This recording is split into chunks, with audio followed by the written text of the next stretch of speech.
Hello, I'm here to talk about Adventure Time Distant Lands. Finally, I did not jump on this one as soon as it was first released. I made a video about one of the trailers. I think it was the trailer for BMO a million years ago. I kind of gave my impressions on that, did some speculation about the real purpose of Distant Lands, and then I never actually ended up watching it. And I think that the timing here for me was kind of fortuitous, I guess, because it was only recently that I actually noticed that I was actively missing Adventure Time. I was missing the unique presence that it has in contemporary animation, specifically contemporary television animation. And like a lot of people, I have my own personal history with the show, a fairly personal relationship with the show. I think I'll be touching on that pretty soon. But first, I want to just say that more than anything else, Distant Lands, I think, reaffirmed for me that while Adventure Time is obviously extremely influential, and I even just think is one of the first really stellar examples of adult-friendly animation and just how successful that can be,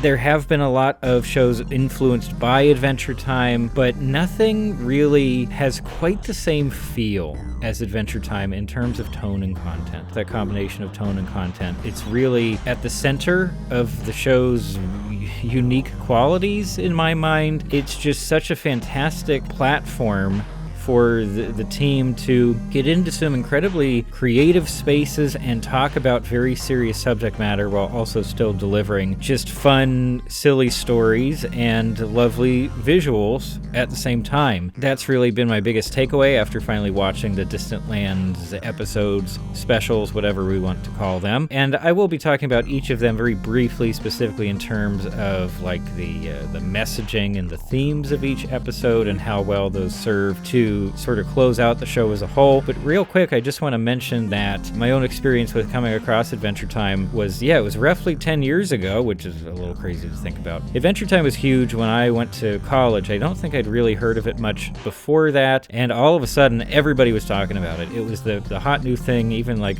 surrounded by like film students and stuff like that. Everybody was crazy about it, and everybody was watching it. However, I didn't really personally engage with the show until a little while later, and honestly, it was actually, it's kind of funny, but the first time I really engaged with Adventure Time was when I was in the hospital. So back in my early 20s, I actually wound up in the hospital quite a bit, a lot more than I would have cared to, not for anything life-threatening, but for very painful stuff, I'll say. And during this particular hospital visit, I was just waiting around, I guess, until I could get surgery. And I was on some kind of pain meds, of course, lots of pain medication in the hospital, and just daytime TV to watch. I had nothing to do, bored out of my mind, and just focused on like, wow, I'm missing all these classes. My friends are probably doing a lot of fun stuff back at school, and I'm just here in a hospital bed. At some point, I popped on Adventure Time. I figured out what time of the day it tended to air on Cartoon Network, and from that point on, I would really make an effort, if I was in the hospital and had access to television service, I would try to watch it as much as I could, because even just the little taste of it I got from a handful of episodes that I watched there, it was just so immediately apparent how much fun it could be, how funny and weird it was. And I'm trying to remember the very first episode I saw. It might have been the one with the deer that like crushes Finn's knees or whatever. A very strange episode, but that kind of got me hooked. I definitely saw the episode. I still don't know the title. Is it just called The Door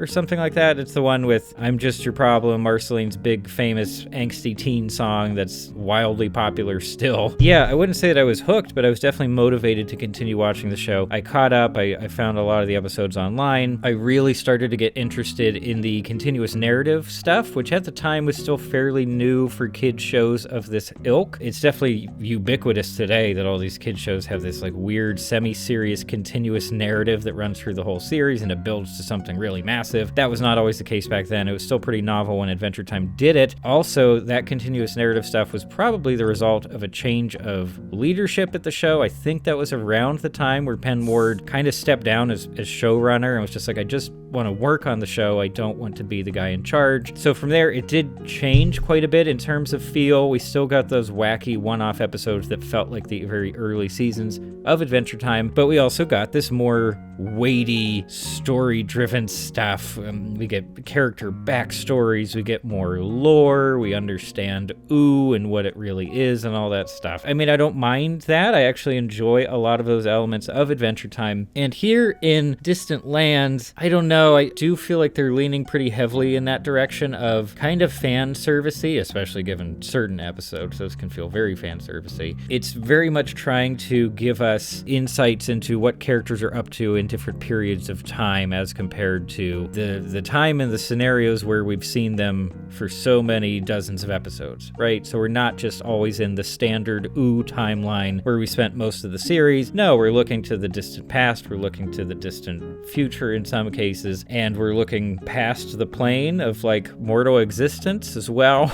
In terms of like scope and ambition, I'm not surprised at what the team has been able to achieve with the Distant Lands episodes. I am generally very impressed by what they were able to do with these episodes, and I did have a very nice time watching them. Like I said, I was just starting to miss the show and its presence in my life and pop culture in general, and here it was again, a nice meaty serving of practically 3 hours of new Adventure Time stuff to check out. As for specific episodes, I don't know if I want to do like super big breakdowns of every single one of them, but rather just give some quick impressions, I guess. BMO, probably not my favorite one of the bunch. I do love BMO as a character. I think they serve a really particular purpose within the larger ensemble cast of Adventure Time. They have their own little adventures. It's kind of a twist in this one, I guess spoilers in general, but it's kind of a twist in this one that it's actually a prequel. This is before BMO arrives at Ooh and is just having space adventures. BMO's character is already very much formed. We don't see a lot of development in this episode. It's more just, this is who BMO is. BMO is incredibly altruistic. BMO just wants to help people. End of story, pretty much. And BMO will be foolhardy in terms of trying to help people, even if they don't have the resources or the abilities or whatever to actually do the thing that needs to be done. They'll still try. They'll charm other people on the way. That's certainly what happens here with Y4/Y5. I mean, it does end up like ending on this pretty heavy-handed Elon Musk, Jeff Bezos escape from Earth thing. Okay, I feel like in the past Adventure Time has been much more subtle in terms of its commentary of our current cultural moment. You know, they extract certain ideas, they remove them from our real world a decent amount, and that most of the time really worked for me. In this case, it did feel like a bit much, especially because this has been such a popular image or subject in a lot of satirical artistic work for quite a few years now, is this idea of like, oh, the rich people escaping Earth, setting up a Mars colony, and how foolish that is, and also just how selfish and insane. We've seen that in a lot of other places. We've seen it in music, we've seen it in comics, movies, just general cultural discussion. So seeing it here again, it almost weirdly feels a little bit outdated, or like not as creative as it could have been to drive that same point home. That's ultimately a pretty minor thing, because that's not really, it doesn't actually impact the core of our story that much in terms of like showing off just how pure and wonderful BMO is, and that BMO of course inspires this like sense of community spirit and like, oh, we're going to cooperate now, rather than feeling very sectioned off and angry at each other and individualist. So all of that messaging still functions just fine, regardless of my nitpicking about the specificity of the real world references in the episode. But yeah, a fun episode overall. Neat ideas. The idea of this station with all these different pods kind of reminds me of like Infinity Train, where just you can have as much variety as you want.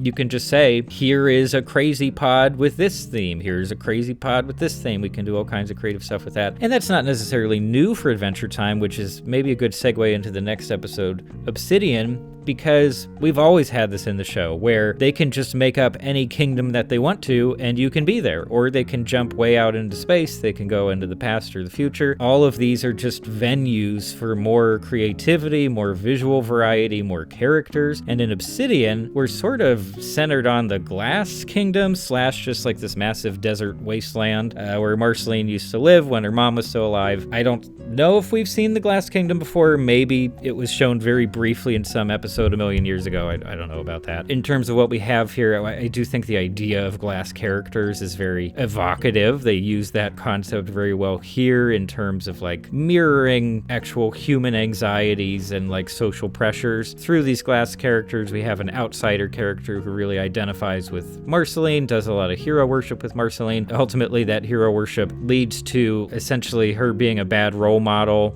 There's a really funny moment where the little glass boy is like, oh, apparently, you know, the way you fixed this problem in the past was to write a really angry song. And so that's what I'm going to do because I have no creativity. I'm just monkey see, monkey do. And that's it. And Marceline has to be like, oh no, in telling you that this is not always the answer, I am also realizing that this is not always the answer for me. I don't have to always feel angry. I don't have to feel like my creativity is 100% tied to this older version of myself, like this particular side of my personality. Pretty darn good, especially from just the angle of like speaking to creatives. I mean, obviously the message applies beyond that, just this idea of, you know, you're allowed to change and that's a good thing and that you don't have to feel this obligation to return to a past self, but specifically in terms of trying to create something in the shadow of a past success that had a very particular flavor. These are real thoughts. These are real anxieties and considerations that a person might have when trying to make something new. It's like, do I keep going back to the same well? Do I try to progress? Like, what is the most honest representation of who I am now and how I'm feeling right now? It's probably going to be quite different to what you've done before. Other than that, this is the musical episode. We all know Marceline is a character that sort of really pushed for or popularized the idea of these big giant songs in Adventure Time. There were, you know, other characters had songs early on too, but the Marceline songs have really blown up, have continued to blow up. We had the Stakes mini story arc thing that also gave us a ton of new songs, and here they give us quite a few. What is it, like 5 or 6-ish? And it was kind of nice too, because the way that they've released this music digitally, you also get a couple demos, I think, of certain songs that are pretty fun to listen to as well. Not too much else to say there. I really enjoyed Obsidian. Probably my favorite, or one of my top 2 favorites of Distant Lands. But now we're moving on to Together Again, which is the Finn and Jake episode. And Finn and Jake are definitely the total like ground bed of the show as a whole. They are Adventure Time in a certain way. Even just in terms of merchandising, they have just dominated the Adventure Time merch for many years now. They're lovable, they're heroes, they are funny, they have a great sense of chemistry, the voice performances have been great for both of those characters. However, I didn't really find myself having an incredible time with the episode Together Again. I mean, it is very good. Again, it's very ambitious in terms of subject matter and scope. Like, we're literally adventuring through the afterlife and the various levels, the planes of existence within the afterlife, tackling massive subjects of death, of course, but like how to live your life, the nature of existence, what is your purpose. It's all there. It's not necessarily all explored to some incredible degree of depth, but it is there. The episode is not shy about touching on all these topics. In terms of how successfully it covers these topics, I guess I would say it's a mixed bag, and maybe that's just because I didn't end up feeling the very strong emotional connection to Finn's journey in the case of this episode that I was maybe supposed to feel. I think I was really supposed to be rooting for him and relating to his situation of, oh, I'm dead and this is the only thing I want to do is find Jake and be with him,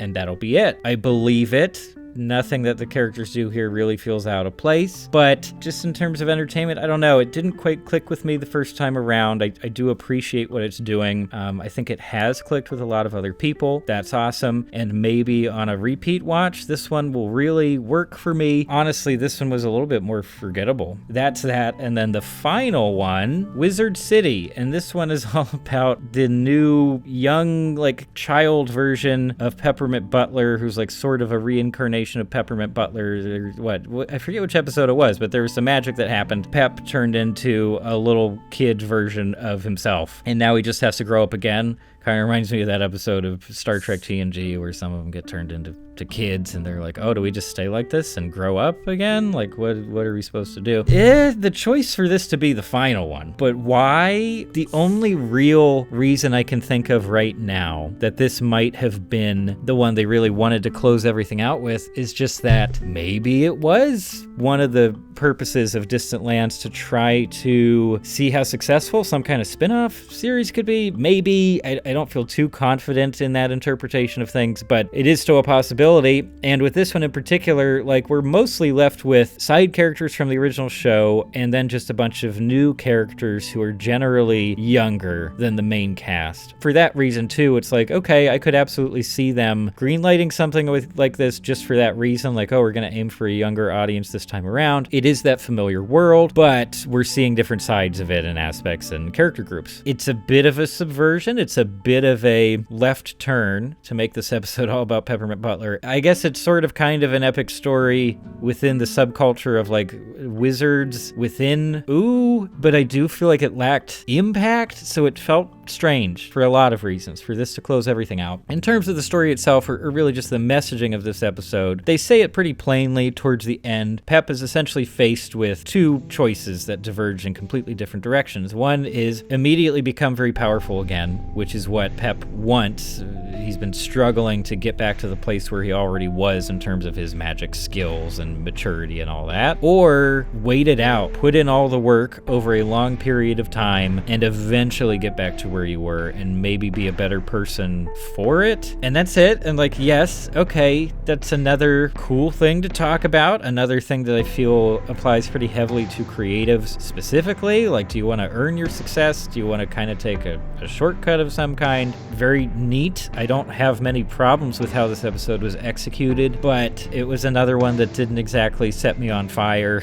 I don't know, maybe there are specific reasons for this being the closer that I just haven't found yet, so I don't quite get it. I'm sure there's a good reason for this being their approach, but yeah, just surface level impact for me in watching it. Not super crazy about it. In fact, if I had to rank the episodes overall, I would probably say that my least favorite is Wizard City, and then BMO, Together Again, and Obsidian. And I guess that's it, really, in terms of specifics on the 4 different episodes. Outside of that, I guess I've already touched on some of the broader takeaways. I don't get the sense that we're going to see more Adventure Time anytime soon. I would also be okay with not hearing from Adventure Time for quite a while. I think that we already got so much from the series proper. Distant Lands gave us some closure. We don't really need more than that. It ran for a long old time. They did a lot of cool things with the show. Some of those things happen to be groundbreaking for contemporary animation. That's okay. Like, we don't always need things to be prolonged for forever and ever.